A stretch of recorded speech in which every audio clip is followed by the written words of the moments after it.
you first perished, you'll lose all the souls you had. You want to avoid this at all costs. But you also need to carry enough souls to be able to actually buy things, and I love this risk-reward playstyle that Dark Souls offers, because the 2-death system means that you didn't learn from your first mistake and you made it again, if you can't get back to the spot that you first died.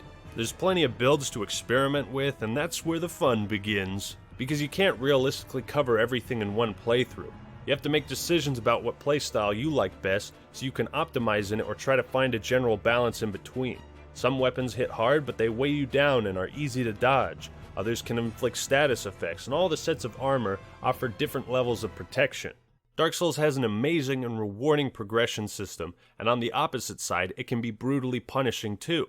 Losing your souls and humanity too many times can set you back, and in my case, I felt I had to restart the game. But the knowledge I got from that initial playthrough stuck with me. It feels great to finally be able to use that sorcery spell you've had forever, or that giant great axe that looks badass, or to be able to not fat roll while wearing full havels. These accomplishments give power, satisfaction, and pride to the player because they happen both in the long term and the short term. Because if you're like me, then you're creating and improving your build throughout the entire game. Best part of it is, damn near everything is viable in PvE, especially dexterity, am I right, son bros? But the mechanics, the flow of combat is where the game truly shines, because it doesn't matter how upgraded your equipment is, how good your weapons are, if you can't manage this little green bar right here, if you can't dodge, duck, dip, dive, and dodge, and block, you ain't gonna get through shit. This green bar right here, this is your stamina, your soul, your life.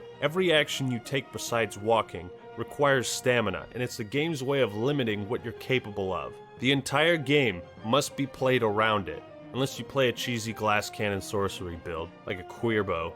Keeping with the tradition of ambiguity, the only means of directly communicating with other players in front of you is through emotes that aren't sold in loot boxes for once. Holy shit! It adds a bit of comedy to the game, and it's the limitations of how you can communicate that makes it so fun. Against the AI, you have to anticipate the movements of your enemies. Charging in recklessly without a plan is bound to get you killed. Yeah, you might be able to set that first-person shooter to easy and take out everything without sweating, but Dark Souls doesn't have a difficulty setting, okay, bitch? You gotta be a man, or a woman. Every enemy is different, and most likely, you're going to die to each one of them at least once. However, this is where Dark Souls offers a level of mastery for the players to achieve. By learning the patterns and moves of your foes so well, you can fight them without even taking a hit. With enough time, practice, and patience, you can essentially trivialize the game across multiple playthroughs. Sometimes I get cocky because I've beaten all the Souls games multiple times, and when I start to play carelessly is when I get reminded that I can't fuck around because I'll get punished. But whether you've got a bow, magic, miracles, or a crap ton of upgraded armor pieces, you use the tools you have to your advantage, and don't be afraid to use them. Dark Souls is difficult, you've heard that a million times, but why the challenge is so renowned is because it's not bullshit difficulty. For the most part. Yes, there is trial and error, but again, that connects with the themes, with the gameplay. You learn through failure. In fact, that's like the only way to learn. Pain is an excellent teacher. If I had to highlight some negative aspects of the game, Capra Demon fight is just so fucking stupid. There's no way going through that door for the first time that you're gonna come out on top. It's just not gonna happen. You have almost no time to take in your surroundings before you get ass blasted.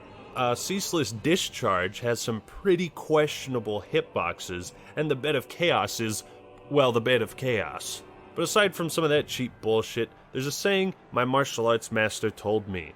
Luck favors the prepared man. So if you hear about this place that's called Blight Town, you might consider finding or buying gear and items that can counteract some of the shit you'd expect to see in a place called Blight Town. Of course, there ain't no gear that can counteract that frame rate. By preparing yourself with upgraded weapons, leveling up, and a utility bag full of tricks is how you can conquer the game, and that's something I really love. The preparation you make before the next challenge, before the next excursion. Combat is fluid and heavily favors one-on-one encounters. It's slow and methodical. Attacks have long wind-up times, but to counteract this, they have brutally punishing damage. A lot of games might have the illusion of multiple enemies attacking you, but oftentimes they only attack one at a time, and act like mindless goons in the background. This is not the case with Dark Souls. Getting surrounded is a surefire way of getting your ass handed to you and sent back to the bonfire. So playing smart, observing your surroundings, and trying to go for one-on-one fights is essential to success. Let's talk about PvP. In the early days, it took players a while to figure out what weapons and builds were most effective against other players. It sucks to say, but there's a lot of mechanics that can be abused in Dark Souls PvP. I've run up against so many just cheesy one-shot glass cannon sorcery builds in this game. That's no fun. There's no fun going up against that every single invasion. And for one, if you stock up on humanity, you can exploit that to pretty much heal indefinitely.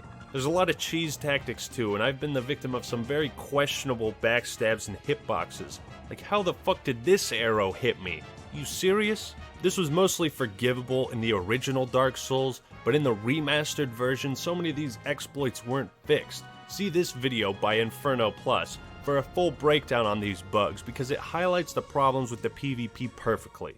But those moments when you get into a long-winded battle and both have drained your Estus and dueled to the death, those are magical moments. One of the greatest things about this system are the benevolent invaders. People who invade you with the apparent intention to kill you and pilfer your humanity, but turn out to give you nice items and leave. I once had a guy invade me in Blighttown while I was dying by those toxic bastards. I had barely enough HP to survive it with no Estus left. When the invader approached me, I showed him I was out of Estus, and when I was going through the menus to drop a humanity for him so he wouldn't have to kill me, he dropped 2 for me and then black crystalled out. That type of kindness, in such a cruel, harsh world, can really bring warmth to your heart and pick you up when you're down. There's a lot of nuances to the PvP system, too many to go into, but being able to help or hinder the progress of others is an awesome idea. Just as your Estus Flask has a lore-related reason for being in the game, so too does the multiplayer. We are amidst strange beings in a strange land. The flow of time itself is convoluted, with heroes centuries old phasing in and out. The very fabric wavers, and relations shift and obscure. There's no telling how much longer your world and mine will remain in contact. This statement by Solaire is a perfectly vague explanation. Do the summon signs and invasions send you back or forward in time? Do they send you to an identical world with a different chosen undead? There's no concrete reason behind it, but it's safe to say without the multiplayer component and this description from Solaire, Dark Souls would lose a lot of its magic. This is a journey where you don't have to go it alone. You can share it with others, both good people and evil. Other players can leave their summon signs or messages, and depending on the player, they may be trying to help, hinder your progress, or send you off a cliff. The gameplay overall is fantastic and unique, offering limitless possibilities for experimentation and builds, and the PvP is there to not only enhance the experience but to build up the world of Lordran and offer great gameplay opportunities if you ever get bored of fighting the AI. But what's the first thing that comes to mind when you think of Dark Souls?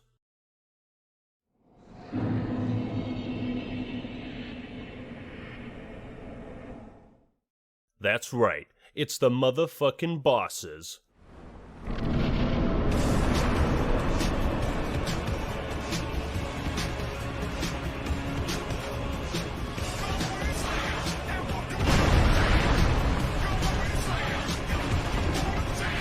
A classic staple of video games and the big highlights of Dark Souls. I'd go so far as to say that this game revolutionized difficulty in the mainstream's view, because most of the bosses are so perfectly designed. They're all huge and epic, they intimidate and make us feel tiny. And even ones like Pinwheel that are super easy or the Bed of Chaos that are cheap as hell. All these bosses offer value in either gameplay, challenge, lore, atmosphere, or all of the above. The first time going up against each one of these bad boys, I can safely say I died against all but Gwendolyn, Pinwheel, and the Demon Fire Sage. The bosses evolve as you progress, and this is demonstrated in 3 fights in particular. Stage 1 is the Asylum Demon, your introduction to bosses. This fatty is here to teach you the mechanics of these fights, and use your surroundings to your advantage. Stage 2, the Bell Gargoyles, show the player that not every fight will be straightforward, and it gives you a taste of a boss with more than one enemy. Finally, the famous Ornstein and Smo battle is Stage 3.